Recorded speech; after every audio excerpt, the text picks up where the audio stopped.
Okay, I know what you're thinking. How can I contribute to Olympia's all-ages live music scene and get some fresh jams to listen to at the same time? Well, good news. We put out some records and a cassette that does just that. For 3 years in a row, I've curated a free concert series called Cheerleader Sundays in downtown Olympia, and we got some really nice recordings of everybody and selected the cream of the crop for 3 new releases.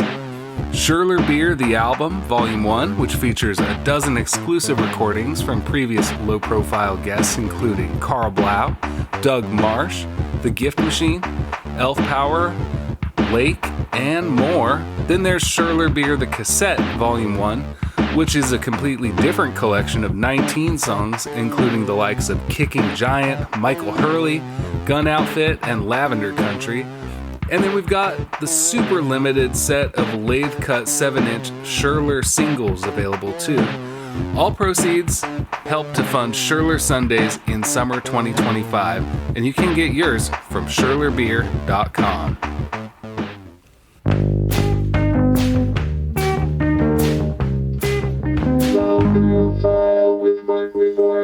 From KAOS 89.3 Olympia and Ruinous Media, I'm Markley Morrison, and this is the 86th feature episode of Low Profile. If there was such a thing as the American ambassador to 60s French pop, it would have to be Elinor Blake, better known as April March. Elinor began her professional career in the world of animation back in the early 80s before she took on the April March rock and roll alter ego. You probably heard her music over the last few decades in classic cartoons and cult favorite films. She's rubbed shoulders with all kinds of heavy figures in the entertainment world, including Ronnie Spector, Wee Herman, Frank Zappa, Maya Rudolph, and numerous figures in classic and contemporary French pop. I spoke with Elinor in the summer of 2024 about her storied career, starting with a look forward. This is a sneak preview of her upcoming 2025 album, Villerville.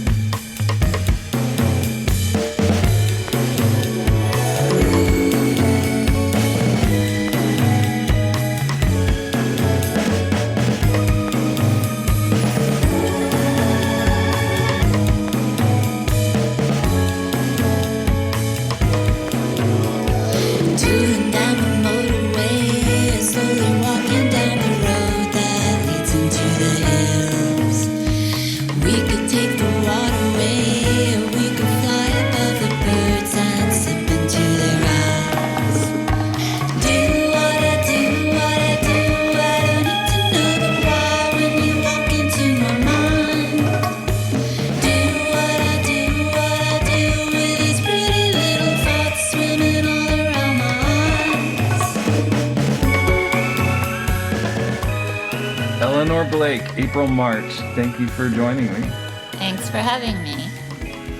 The listener just heard a piece of Do What I Do from Villerville, your new album, and I gravitated toward this one just because it seemed like maybe a bit of a departure for you in some ways, sonically, but really adventurous and really fun. Can you tell me about this album and what is different about it for you? Well, all the music is written, arranged, produced, and engineered, everything by Norman Langolf. And he is half of the duo Staplein that I made my last album with. Ah, okay. So it doesn't feel at all like a departure for me because I already did a whole album with him, and I just love it, especially the song I Do What I Do. Nice. It's just, I don't know, he's amazing. He's incredible, right? Yeah, it's terrific stuff. And it just I guess it goes all over the map in such a good way. Yeah, there's a whole lot of different directions in that one song. And it is a logical next step after the April March meets, you say, Staplein? Yeah.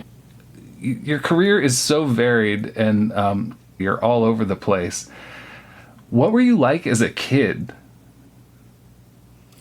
Well, I knew from a really early age, probably by the time I was maybe in kindergarten, I knew that I wanted to make cartoons, be an animator specifically, and I wanted to be a singer. So my parents had bought, I had a brother and a sister. My parents had bought us a toy reel-to-reel tape recorder. So we shared it, but it just meant you had one reel and just whatever was on the reel got recorded over every single time. Yeah. So I would set up that tape recorder next to the record player, but a little bit farther away because I wanted it to, that was my backing track. Yeah. And so I sang along mostly to the soundtrack of Oliver, and then also to The Sound of Music, but particularly the soundtrack of Oliver, because the actor who played Oliver's name was Mark Lester, and when he sings, it's just the most beautiful voice. And in fact, the voice, it sounds in the same ballpark as Vashti. And Vashti Bunyan, yeah. Yeah, and so that was my primary, I just wanted to sing like him. Later, when I heard Vashti, I was like, oh, wow. But the crazy thing about this is that I thought all these years that I was trying to sound like a little boy, and it turns out it wasn't actually Mark Lester, even though it was advertised for many, many years that he sang those songs. Maybe in the past, I don't know, 10, 15 or so years, it was revealed that it was actually the arranger's daughter. Oh my gosh. And she was not even a little girl. She was maybe in her early 20s. She was an actress. She was in the movie The Party. You must know that movie. Yeah, sure. Peter Sellers, right? Yes. So not only was she not a little boy, she was, the same age as and it's the same era as Marianne Faithfull and, and it's the same, or Vashti. So that just kind of blew my mind. Her name is Kath Green, and her father was the arranger on the film. He also arranged things like An American in Paris and things like that. So as a little girl, I was doing that, and then I was just drawing a lot, just drawing all the time. And on Saturday mornings, I'd just wake up super early and watch cartoons till about the early afternoon until Shirley Temple Theater would come on. And of course, Shirley Temple, I was like, yes, that's for me. Yeah, that makes sense. Shirley Temple. I still love Shirley Temple. Oh yeah, she's great. Yeah. She's so cool. I was big on that when I was a kid too. Still holds up. Yeah. So, and you're probably making flip books and stuff, figuring out how to do it yourself. I didn't make flip books. I just watched tons of cartoons. Yeah. And my parents, who were pretty intellectual, would be like, oh, you can't watch cartoons. That's the idiot box. Your brain's going to rot. You're watching too much cartoons. And I would always say, no, I'm studying. I promise you I'm studying. And I really was. I was really studying, and they didn't buy it. So I wasn't allowed to watch cartoons as much as I wanted to. And there were a lot of them back then, too. Yeah, they were great ones. And even when we were living in New York City, there were really good ones. They were playing all the, Kimba and all the Japanese cartoons. And then there were, some really crazy stop-motion things. There was a horror show that would come on a little past my bedtime with this insane stop motion intro called Chiller Theater. But then I also loved all those weird kids shows like Wonderama, where they're just kids and balloons running, and they're the electric company. There were a lot of sort of mixed media performance stuff going on.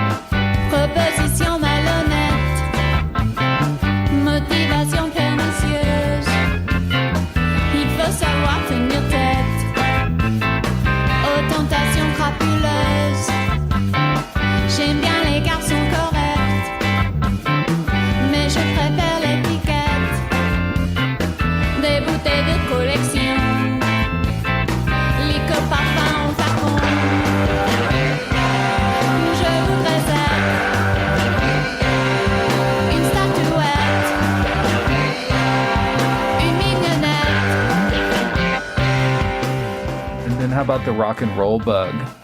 Because you were talking about recording yourself, singing along to records, musicals. Yeah. My brother, played me, like the Clash and the Sex Pistols, and my sister went on a exchange program, and she brought back the X-Ray Specs album. Mm-hmm. And she also brought back Junior Murvin, because she'd been in London. Yeah. Oh, wow. And so I heard all of that stuff really early on. And I remember my brother took me to a show at the Kitchen it turns out it's a completely iconic show of the Raincoats. I think it was put out as called the Kitchen Tapes or something. I was maybe 13 or 14 or something. Mm-hmm. So I was pretty early on, a huge Slits and Raincoats fan. They just were a different kind of, they weren't pop and they weren't really rock and roll. It was just, everybody was sitting on the floor very quietly. It was amazing. So we didn't establish, where were you living? Where did you grow up? I was born in New York City, and then when I was 6, we moved to New Haven. Oh, okay. And after high school, then I was living in the city again. And so what was your first public output? Was it music? Was it art? Yeah, the first thing would be Pee-wee's Playhouse. So I was hired on Pee-wee's Playhouse. I think I was 19. Was that in New York, or did you move out to LA? Yeah, that was New York. Yeah, that was the animation studio was in Soho, and then the sound stage was a little further downtown. And anybody who was anybody went through that set. Were you ever with the performers? They would come to the studio. It wasn't that far from the set, but the studio was full of unbelievable people working on it. Nick Park, who I sat next to, actually. His desk was next to mine. From Aardman Animation. Yeah, they're the most incredible artists that were working on that in the studio. What did you do on that show? Well, I animated when there's a monster in the playhouse and all the lights go off. Then you see all these little eyes in the dark. Yeah, that's you. Yeah, that was my first scene that I animated. And then I worked on the Good Morning Ants. Do you remember that? I do, yeah. Right. Yeah, and we did that with, that was replacement animation. So we built these black paper cutouts that had hinged, they had little hinges on them, so you just move it a little bit. Just kind of bend them around. Dance. I have some of them hanging up on the wall right now. They're the Hawaiian ants, and they're cowboy ants. They're yeah. The Hawaiian ants. It's like an ant in a little grass skirt, and that's all hinged. And I just do little bits here and there because I didn't know how to animate. I lied my way into the job. I'd been interning at Archie Comics, which I guess it was high profile enough that when I came to apply for the job, that would get your foot in the door. Yeah, they just said, "Great, can you animate?" And I said, "Sure." I can do anything. I was a kid. I was like, "Yeah, I can animate." Then I just had to ask for help and figure it out. Oh, that's so cool. But then I ended up staying at that studio for years. So I was trained in the studios, is what I'm getting at. New York, a lot of crossover in the worlds of the arts. And was your first band the Pussy Willows?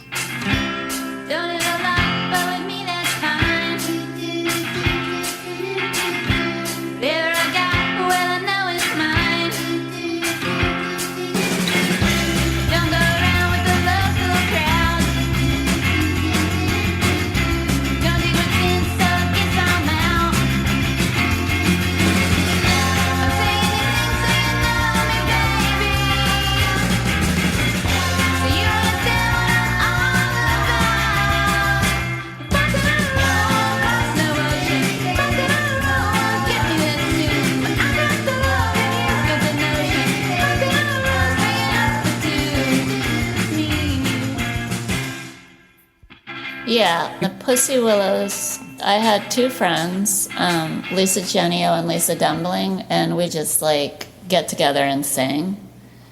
We just started, practicing for no reason at all. And then my boyfriend at the time was the singer in the band called the Ronchans, a really great New York band. And he was like, what? Let's make a record. So he kind of put a band together, and it was kind of a small scene. So we went over to, do you know who Kramer is? Kramer, the producer? Yeah. So, we went over to Shimmy Disc and recorded in his studio. So, that's just, it was just a whole scene of musicians. Was it a live experience too? Did you guys play out? Oh yeah, we played out a lot. I mean, we played everywhere from CBGB's to Madison Square Garden. Along the, I think it was before the record came out. Ronnie Spector heard a demo tape. Or I don't know how she heard us. Yeah. And she was looking for backup singers to perform with, who would really sound like the Ronettes, sound really girl group. So she had us record with her. We did a EP with her that was produced by Alan Betrock, and the songs were written and performed by Marshall Crenshaw and his band. Right, something's gonna happen. Now just forget about your girlfriend, and I forget about my boyfriend. Come over and I'll show you how. I need you now, I tell you something's gonna happen. Ooh, baby, you know you really, really wreck my nerves. You got my head going round and my feet off the ground.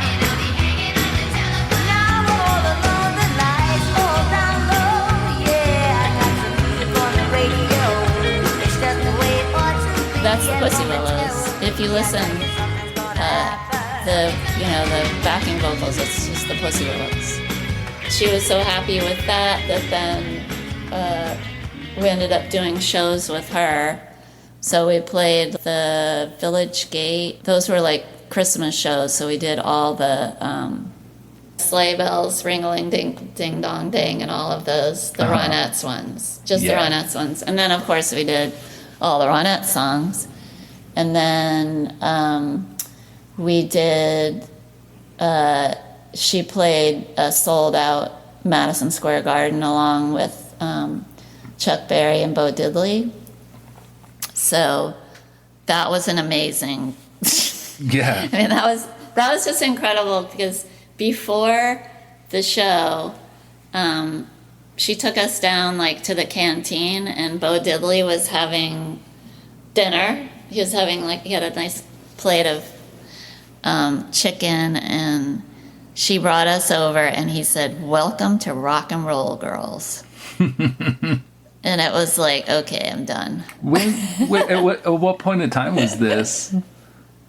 I want to say maybe like 87 or 88 or somewhere in that. Yeah. Somewhere in there. That's so wild. Yeah, and it was so fun because, we had to do all of the Ronettes moves. We had to do all the synchronized dancing, and we were wearing the same color velvet mini dress or whatever. Yeah. You had the look.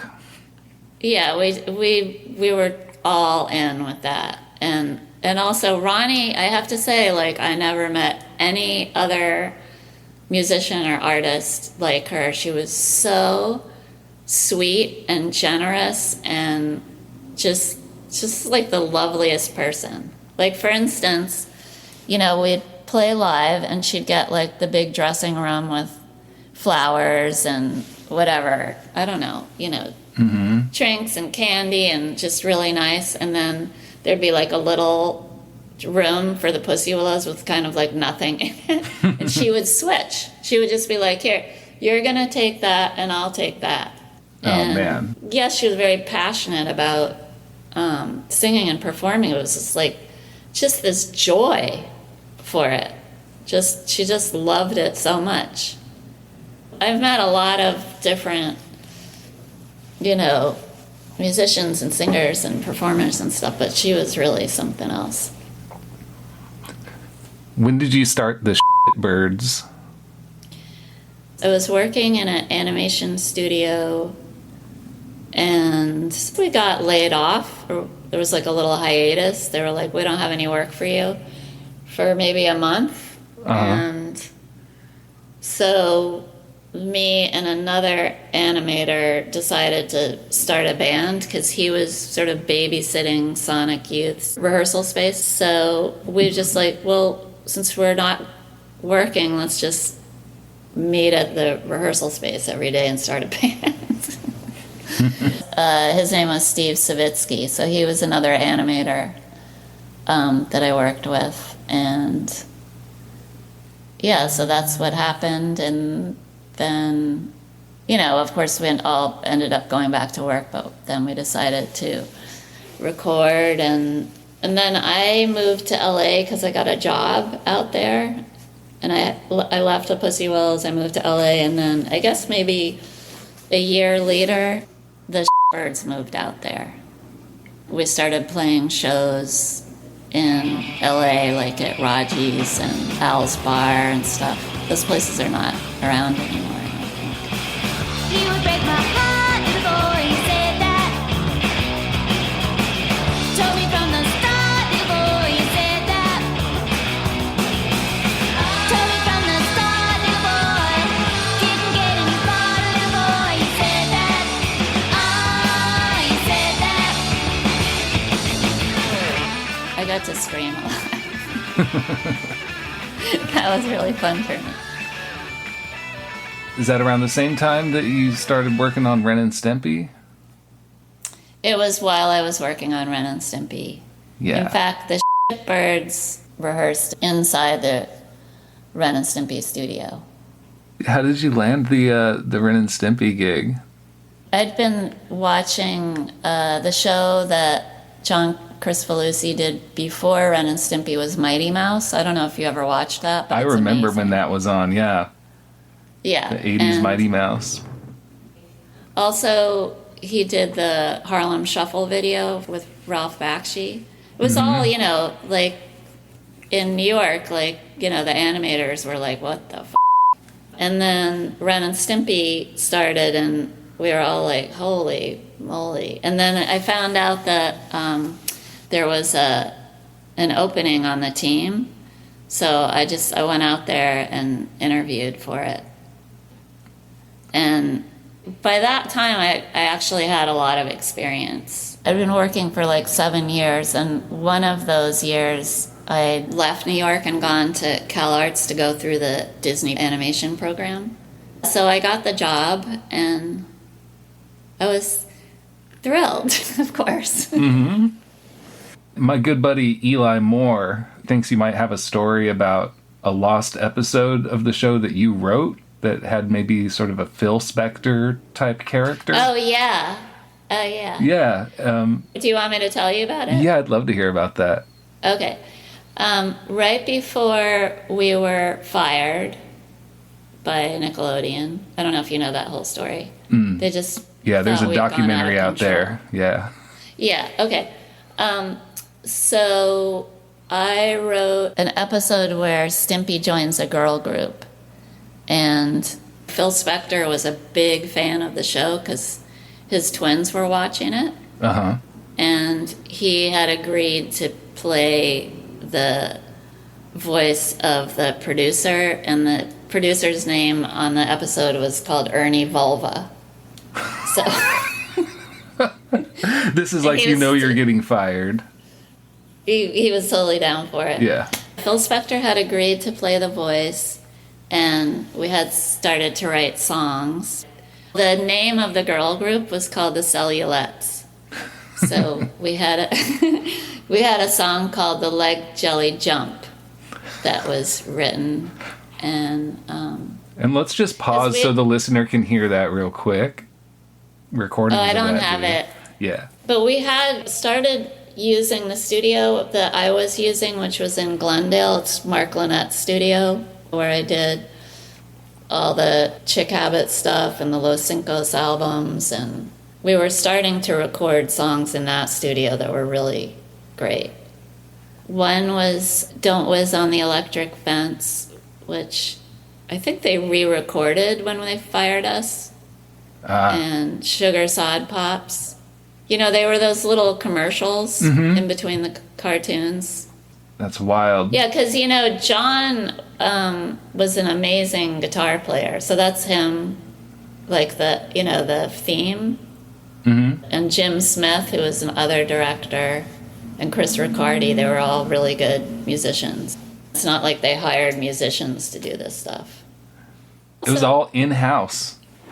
Yeah, which is also just like in the tradition of like Warner Brothers. You know, all the Warner Brothers animators were jazz musicians at the same time. Same with the, I think the Fleischer Brothers studio animators, a lot of them were jazz musicians. That makes sense. Yeah. So, how did April March come to be as a performer, as a solo artist? Well, that was just because, you know, I left the Pussy Willows. I had just started working on Ren and Stimpy, and I had recorded the first April March EP with an amazing musician named Tim Hensley, who had a band called Victor Banana. So that was gonna come out, and I wanted to keep my animation credits different from music. Like, I just didn't want to have the same name. Yeah. Because I was already a animator as Elinor Blake. I just didn't want to mix it up, whatever. I don't know why. I have no idea why. But it was actually John, you know, the creator of Ren and Stimpy. I said, I need a name. He's so good at names. Mm-hmm. He said, well, how about April March? That sounds like a pop singer. Sure does. So that's where that name came from. And once you started doing April March music, whole lot of French influence all of a sudden, and a whole lot, and singing in French. And where did that come from for you? Well, that had always been something I did. It's just in the Pussy Willows I couldn't do it because it just didn't make any sense, and you know, the rest of the band was not into singing that kind of music. Mm-hmm. And in fact, you know, because I started looking for yeye records, you know, 60s French records. Yeah. Really early on, because when I was little, I'd hear some French stuff, but then I met a friend when I moved to New York, and she had the very first Sylvie Vartan album that's produced by Mickey Baker. And I think, you know, like her dad had got it on a business trip, and I heard this thing and I just was like, wow. Like, I just never heard anything like that in my life. I mean, it was just stunning to me. And it does not sound like anything else.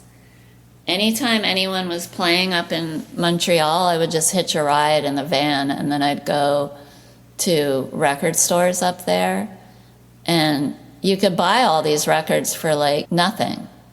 They were just, nobody wanted these records. They were like 50 cents or $1 maybe.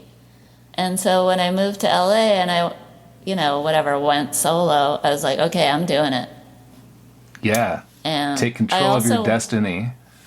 Right. And I also I wanted to learn how to produce and arrange something myself, because like with the Pussy Willows, you know, like, you know, Kramer produced the Pussy Willows, or Alan Betrock produced the Pussy Willows. Also, Peter Holzapfel produced the Pussy Willows.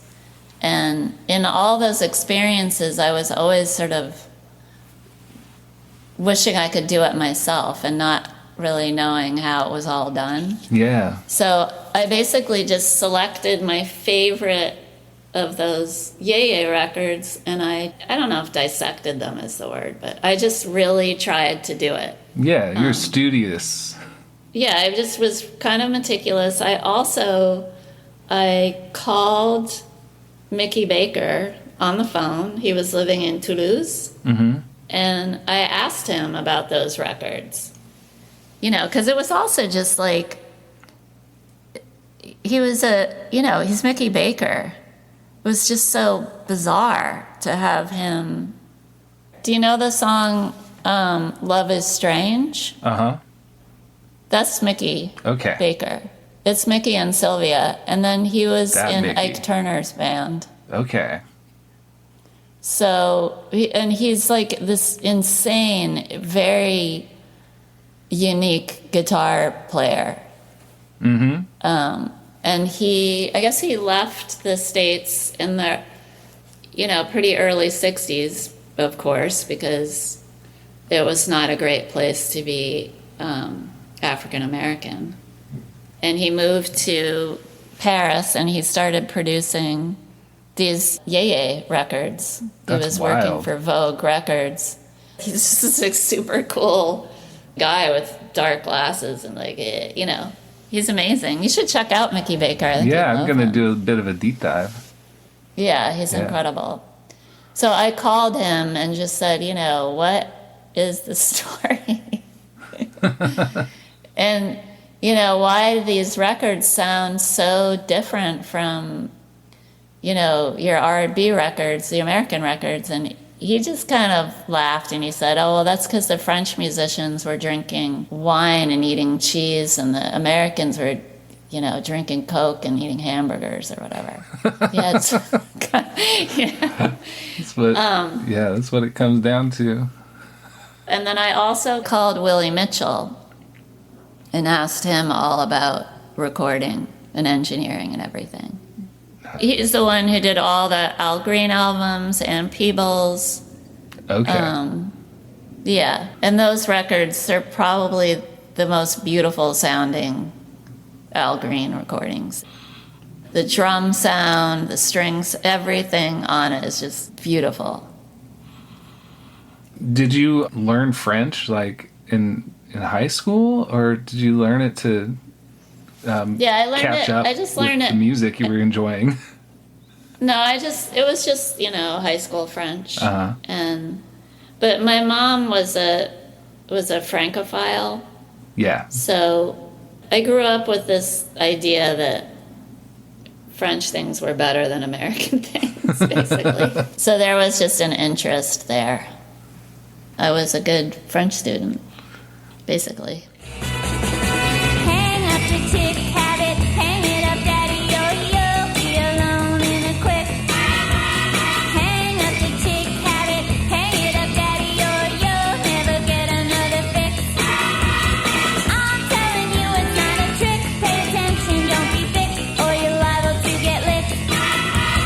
You're gonna see the reason why when they're spitting in your eye, they'll be spitting in your eye.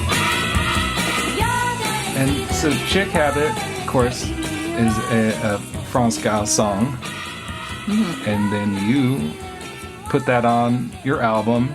A few years later, it shows up on the soundtrack of what would become a cult classic, But I'm a Cheerleader. That's a big breakout moment music-wise for you. Is that fair?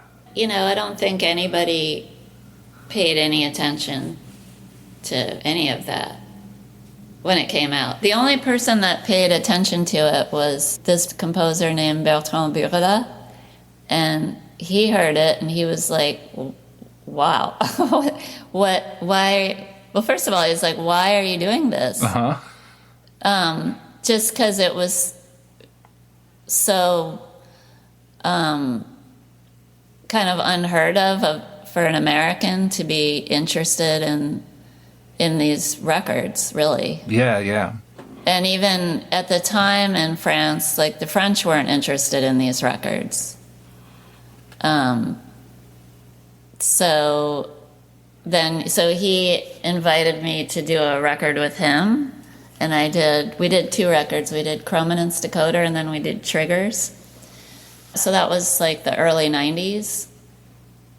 But yeah, Chick Habit didn't really get that much attention, really. It wasn't until it was in Death Proof and Tarantino used it that then it was really...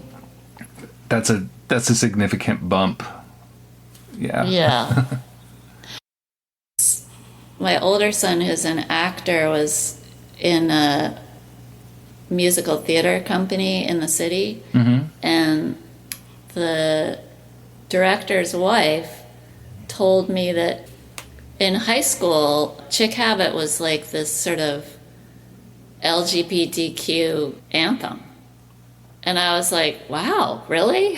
That's really cool. She was like, yeah, this was like a really big deal because when But I'm a Cheerleader came out, like that was the first movie of its kind to come out. And that was not, all of that was way under the radar. And so Chick Habit, that being attached to it, it was thought of as that. Yeah, so it became a part of a lot of people's story. Yeah, I love that. Yeah, because I guess when Lucian was like, when they're talking about their parents, she was like, your mom? It's, what? That's great. Yeah. You do a lot of collaborations. I'd like to talk about all of them. I mean, we Okay. got, but like... Go for it. Yeah, I mean, okay, we'll intro that by playing your cover with Los Cincos and the choir of Some Things Stick in Your Mind. Why does the sky turn gray every night? Sunrise again in time. Why do you think of the first love you had? Some things just stick in your mind. That is one of my all-time favorite songs. And it's a Jagger Richards song. So, and then it's sung by, one of my all-time favorite, hugest of my influences, Vashti Bunyan. So we tried to, on the album with the choir, it's more of like a psychedelic rock kind of version, like, and then on the other version, we were trying to make it like the Vashti version, but, a little more psychedelic, Yeah, a little garagey. But more the other effects and stuff, version is the version, the Rolling Stones version that's on Metamorphosis. That's more of like has like a slide guitar and everything on it. But who's Los Cincos? Oh, they were just like, I loved that band so much. And they were great. They were just a bunch of like rave kids from Corona and Riverside. And they're artists also, and they were just amazing to work with them. I was so lucky to work with them.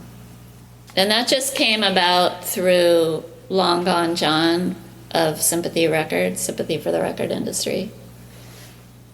She just kind of paired us together.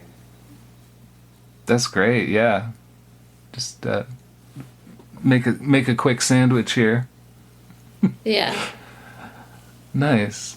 Well, yeah, those records hold up really nice too. You've got so much fun work, and a little over a decade ago, you did a record with Aqua Surge. Oh, yeah. I've been awake, my eyes wide open up. Under the stars, I look up to see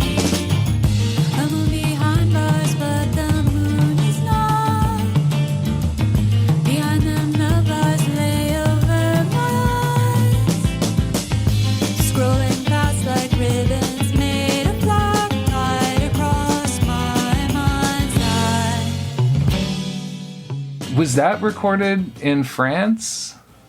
Yeah, that was recorded at La Mamie, which was the sort of like farm slash studio they were all living at, or most of them were living.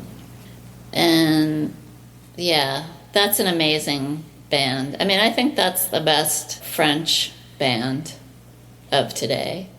But Aqua Serge are a production team too. It's just like they're a big, huge band. Yeah. There's a lot of people in Aqua Serge. Did the songs come together sort of while you were there working on it? Or was it sort of a thing where it was like written and rehearsed? Most of the backing tracks were done when I wasn't there. And then I'd go over there and record the vocals there. And is it Julien from that band? Is it his lyrics, or did you do any of the writing?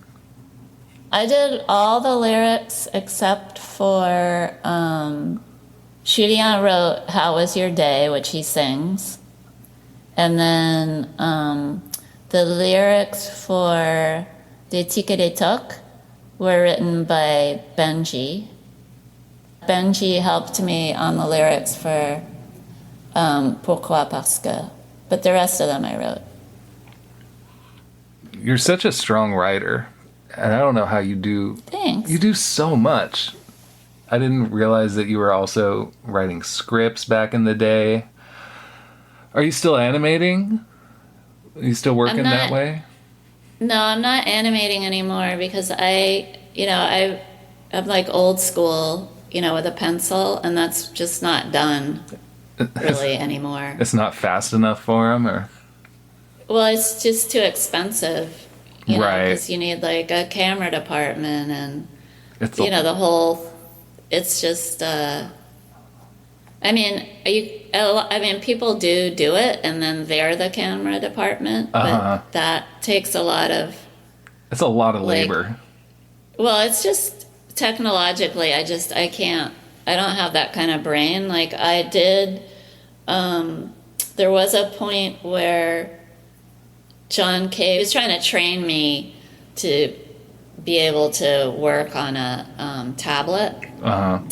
Because, the way it used to be is like you did a drawing, you sent it to the cameraman photographed, the whole thing. And now you have to be everything. You are the cameraman, so you have to do the drawing on a tablet and then use like a crazy animation program to expose all the drawings. Right. And I was just like, I couldn't handle it. Every time I tried, I just wanted to cry. Mm-hmm. And then a few of my friends who had moved on and were at Pixar were like, Elinor, didn't you play video games when you were a kid? And I didn't. And they said, well, so you... It doesn't apply. Screwed. Yeah. Well, no, it's just like my brain doesn't work that way. Yeah. So it's just too hard for me. But I did do a children's book for Third Man with Jack. Yeah, the Jack White from the White Stripes song. We're going to be friends, and you illustrated all of that. Yeah. And so yeah, and that's beautiful. Beautiful Thanks. Work. And it's good to see that you're still pushing your pencil when you can. now I'm painting. Yeah, didn't you have an art show recently? Yeah, so there's a show up. I have to put the catalog on my Instagram. So that is a show of just the paintings I did in the 90s when I was sort of teaching myself how to paint. So there's no new paintings in the show. It's just the paintings. Yeah, save those for another 20 years. Yeah, maybe. As-tu la paix? Est-ce dans les étoiles? Est-ce dans les étoiles? Avons-nous la bénédiction de Vénus et Mars? Est-ce dans les étoiles? La foudre a frappé, il n'y a plus d'électricité. Quand mes lèvres m'oublient, murmurant ton nom, dis-moi sincèrement. did an EP where you sang the songs of Kelly Stoltz. Yeah, I loved working with Kelly. He's incredible. How do you know that guy? I didn't. I just like, I guess when I did I don't know if you heard the EP that I did with Olivia Jean. Yeah, I want to talk about that one too. But yeah. Olivia, when we were shooting the video for that, I think we were just like on a break and we got in the car and Olivia, you know, put on her playlist and I think Double Exposure came on. I was like, what is this? And she was like, it's Kelly Stoltz. It's amazing. Yeah, and I just like, I asked Olivia, I was like, is he nice? You know, what's he like? Do you think? Is he nice? That's always my very first question. Yeah, no, actually. that's important. If I want to work with anybody, if they're not nice, then I'm immediately not interested. Yeah, no, that's. So that's always the first question, because obviously he's talented and obviously he's amazing. And she didn't know him personally, but so I asked Jack and Blackwell, and they were like, yeah, he's totally nice. And so I got his address, and I wrote to him. That's great. And he was like, sure, why not? What a crazy idea. Let's do it. So then I went to San Francisco and recorded in his studio, and it was a blast. With the French versions, I translated them because I love his lyrics are so good. You know, like I didn't do what I did on Chick Habit, you know, because Chick Habit is not at all a translation. It's sort of a caricature. Yeah. Like, you know, there aren't sort of drug references and stuff like that on the in Gainsborough's lyrics. So I just kind of wanted to do a caricature, but with Kelly I did like a straight up translation. Yeah. So it's funny, this never came up, but do you play instruments? I mean, not well enough. Like, it's like when you're writing. I'd much rather have. I'm not. I'm just not like proficient enough. Really, I'm sure I could write kind of like a Louie type banger for you, but. I wouldn't turn it down. That sounds. No, great. I mean I have. Like I did write the song that's in Orgasmo. Jesus and I love you. Come down on your knees and feel the heat of loving from Jesus and me. Did you ever see Orgasmo? I did not. I never got around to that one. That is Trey Parker's movie, who did South Park and the Book of Mormon. Yeah. He did a movie about a Mormon superhero, and so he had me write a Mormon love song. So I actually really like that song. It's called Jesus and I Love You. Oh, yeah, that kind of became a catchphrase later on, I think. Oh, really? Yeah, so I remember that it came up in that show Arrested Development. Oh. There was a relationship where two characters would say that to each other. This is Low Profile with Mark Lee Morrison, episode 86. My guest today is Elinor Blake, better known as April March.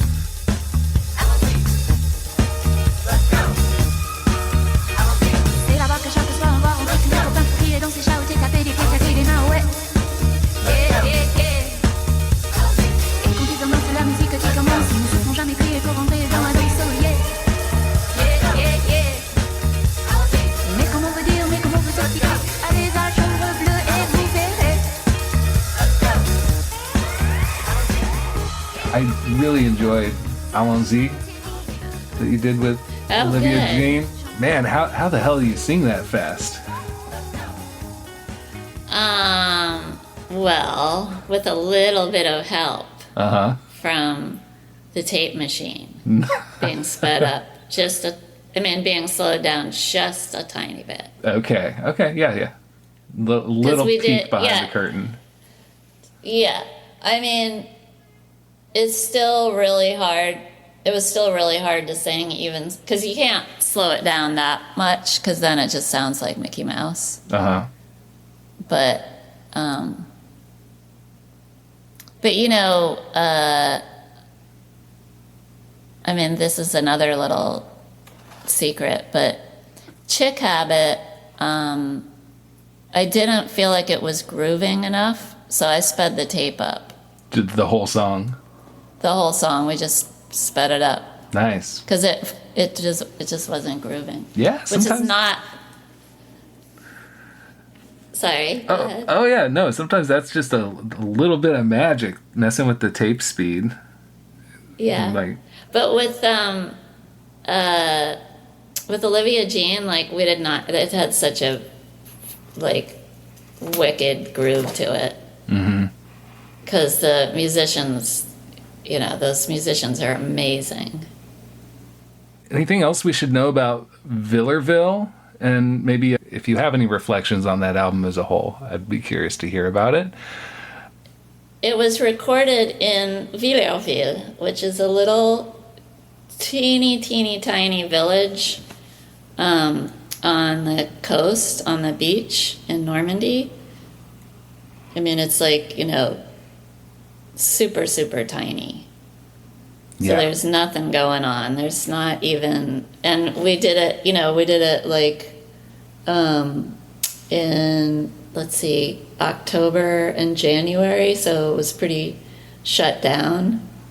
And just like this beautiful little village, and it's sort of iconic because this film was shot there in the is it late 60s or early 70s, called Un Singe en Hiver, which is sort of a famous old French film. But yeah, we just kind of Norman is an extremely good sandwich maker.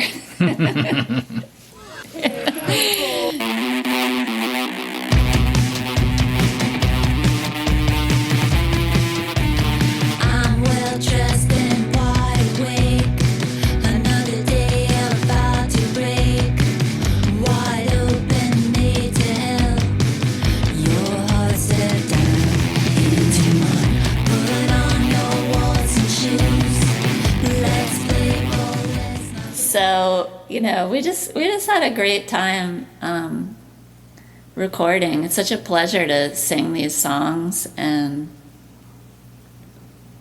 it's also we're now working on a new album, the next album. You just don't quit. Yeah, well, when especially if I find someone that's such a good sort of creative match, you know, why quit, really? Yeah. Amen. Yeah. All right, last one. What's your favorite sandwich? That would just be like a sandwich mixed, which is just like ham, cheese, cornichon. All right. On a baguette with lots of nice salty butter. Yep. Okay. I think I have that at home. I'm gonna go get on it. All right. Well, thanks so much for having me on. Yeah, thank you. Thank you for your stories. Okay. All right. Hey, Bye. have a swell evening. You too. Okay. Bye-bye. Bye. This has been the 86th episode of Low Profile with Markley Morrison. Thanks again to my guest, April March. You can find more of her work at aprilmarch.com. For an archive of previous episodes, you can visit lowprofilepodcast.com. This episode's artwork was drawn by Jack Habegger. Low Profile survives on support from listeners like you at patreon.com/lowprofile. Visit that address to contribute a small, flexible monthly donation, and those donations help me keep doing this.